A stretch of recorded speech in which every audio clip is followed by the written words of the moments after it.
ഈ കാണുന്നതൊരു aux input മാത്രമുള്ളൊരു multimedia സ്പീക്കറാണ്. ഇതിനെ ബ്ലൂടൂത്തും മറ്റ് കണക്ടിവിറ്റിയുമുള്ള ഒരു മീഡിയ പ്ലെയറാക്കി മാറ്റാം നമുക്ക്. ഇതിനായി നമുക്കൊരു MP3 പ്ലെയർ ബോർഡ് ആവശ്യമാണ്. അതുപോലെ തന്നെ ഈ മൊഡ്യൂൾ ഫിക്സ് ചെയ്യുന്നതിനായി ഒരു ബോർഡും ആവശ്യമാണ്. ഞാനിവിടെ ഒരു ഫോം ഷീറ്റാണ് ഉപയോഗിക്കുന്നത്. ആദ്യമായി ആംപ്ലിഫയർ ബോർഡ് വരുന്ന സ്പീക്കർ ഓപ്പൺ ചെയ്യുക. അതിനുശേഷം ഇൻപുട്ടിൽ നിന്നും 3 വയർ സോൾഡർ ചെയ്തെടുക്കുക. ലെഫ്റ്റ് റൈറ്റും ഗ്രൗണ്ടും.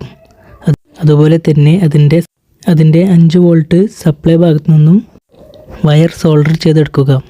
നമ്മുടെ MP3 പ്ലെയർ ബോർഡ് വയ്ക്കാനായി ഒരു ബോക്സ് നിർമ്മിച്ചിരുന്നു. അതിലേക്ക് ആ ബോർഡ് ഫിക്സ് ചെയ്യുക. അതിനുശേഷം നേരത്തെ നമ്മൾ ആംപ്ലിഫയർ ബോർഡിൽ നിന്ന് എടുത്തിരുന്ന ഇൻപുട്ടിൻ്റെ ഭാഗം MP3 പ്ലെയറിൻ്റെ ഔട്ട്പുട്ടിലേക്ക് കണക്റ്റ് ചെയ്യുക. അതുപോലെ തന്നെ നമ്മൾ സപ്ലൈക്കുള്ള വയറും അതിൽ നിന്ന് എടുത്തിരുന്നു. അതും ഈ ബോർഡിലേക്ക് കണക്റ്റ് ചെയ്യുക. ഞാനിതിൽ എക്സ്ട്രാ ഒരു സബ് കൂടി ആഡ് ചെയ്തിട്ടുണ്ട്. അതിൻ്റെ ബോർഡാണ് അവിടെ കാണുന്നത്. ഇനി ഇത് നമുക്കൊന്ന് ടെസ്റ്റ് ചെയ്ത് നോക്കാം.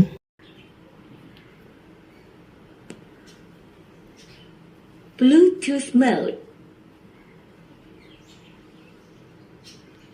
FM mode, AUX mode,